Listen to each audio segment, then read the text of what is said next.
네, 안녕하세요. 오늘은 지수가 실수일 때의 지수 법칙에 대해서 배워보는 시간을 갖도록 하겠습니다. 이제까지 했던 과정을 좀 보면요. 우리가 지수가 어디서부터 시작을 했냐면 자연수위부터 시작을 했어요. 그 다음에 유리수 정수로 갔고요. 그 다음에 유리수, 그 다음에 이제 마지막으로 실수까지 오게 된 겁니다. 지수라는 것 자체가 이제 유리수에서 실수로 추가가 됐을 때 그럼 어떤 차이점이 있냐? 이때는 차이점이 뭐냐면은 무리수가 추가가 돼요. 무리수는 예를 들어서 제일 대표적으로 이제 어떤 게 있냐면 루트 2 있죠.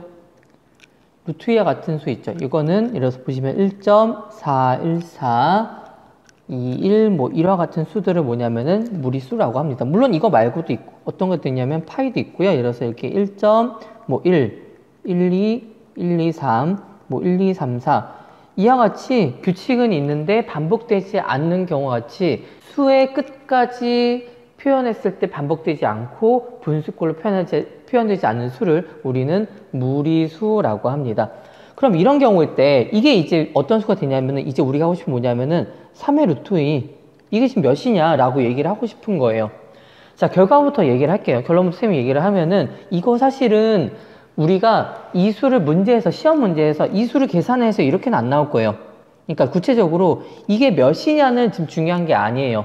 이거일 때도 지수 법칙이 성립한다. 3의 루트 2 곱하기 3의 루트 2를 하면은 우리가 알고 있는 지수 법칙처럼 이쪽에 있는 이 수와 이쪽에 있는 이 수를 각각 더하시죠. 루트 2 더하기 루트 1 해서 이 값이 3의 2루트 2야. 근데 이 값이 얼마인지에 대해서는 관심이 없습니다. 이해가십니까? 그래서 우리는 이렇게 얘기를 할 건데요. 다만 정의하기를 어떻게 얘기할 건 봐봐요. 3의 루트 2라는 수를 이제 얘기는 하고 싶은데 무리수는 존재하지 않는, 그러니까 있는데 표현할 수 없는 수거든요. 이 세상에 있긴 한데 표현하기 너무 긴 거예요. 선생님이 지금 여기서 루트 2에 대해서 표현할 때도 1.41421 정도까지는 표현하고 말을 안 했잖아요. 그래서 이게 어떻게 얘기할 거냐면 3에 1.4라는 수가 있을 거잖아요. 그 수가 있을 거예요. 그 수가 뭐라고 이렇게 있겠죠.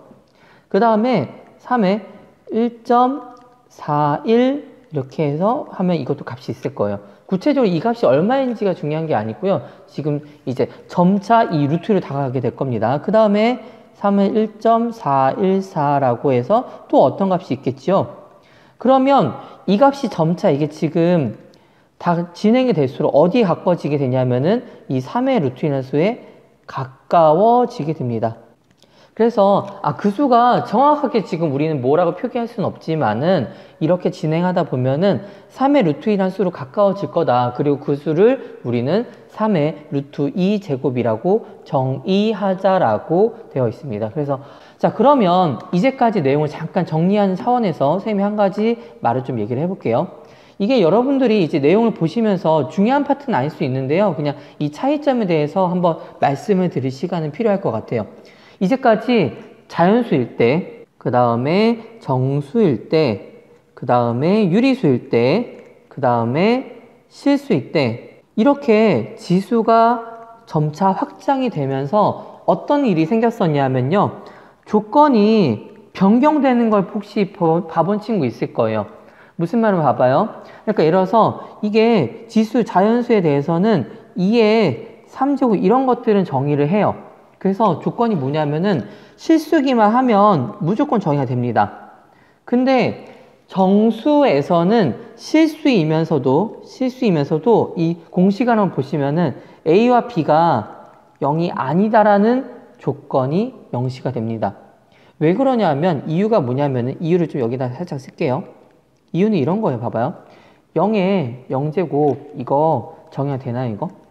우리가 선생님이 처음에도 얘기했죠. 이건 정의가 안 된다고 했어요. 또는 0의 마이너스 2제곱 이거는 어떻게 하면은 0의 제곱분의 1이에요.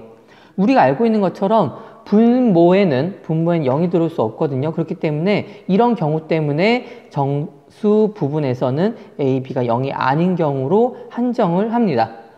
자, 그 다음에 유리수와 실수는 좀 같은데요. 사실은 둘 다 뭐냐 조건이 A, B가 둘 다 0보다 크다라는 조건이 되겠습니다.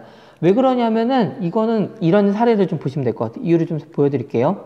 자, 마이너스 2에 세제곱 한번 해볼까요? 이쪽에 왼쪽에 살짝 쓸게요. 계산하시면 마이너스 8이에요. 이거 마이너스 2를 3번 곱하니까. 그런데 이런 조작을 할 수도 있어요. 만약에 이게 된다고 하면은 음수일 때잖아요. 제곱을 한번 하고요. 2분의 3을 이렇게 쭉 해줘요. 그러면 바깥에 있는 요수와 여기 있는 요수가 서로 약분해가 동일하게 되죠. 그런데 지금 안에 것부터 계산하면 이 값은 4의 2분의 3제곱입니다. 이 값은 8이죠. 즉 이쪽에 있는 이 값과 이 값이 같아야 되는데 이건 서로 말이 안 되잖아요. 이때는 잘못된 거죠. 그래서 이렇게 잘못됐기 때문에 문제에서는 이와 같이 A, B는 양수인 경우로 한정하고 있습니다. 여러분들이 근데 선생님이 이거는 한번 유의 깊게 관찰하라고 이제 설명을 한 것 뿐이고요. 여러분 시험 문제는 이것들이 명시돼서 나타날 거예요. 그런데 시험 문제로 이걸로 뭐 이건 어디까지 되냐, 이건 어디까지 되냐 이렇게 구분하지 않거든요. 그러니까 지금 무슨 말 하면 외우지 않아도 된다고요. 그냥 이해하시라고요. 알겠죠? 그래서 그 정도로 보시면은 충분한 내용이 되겠습니다.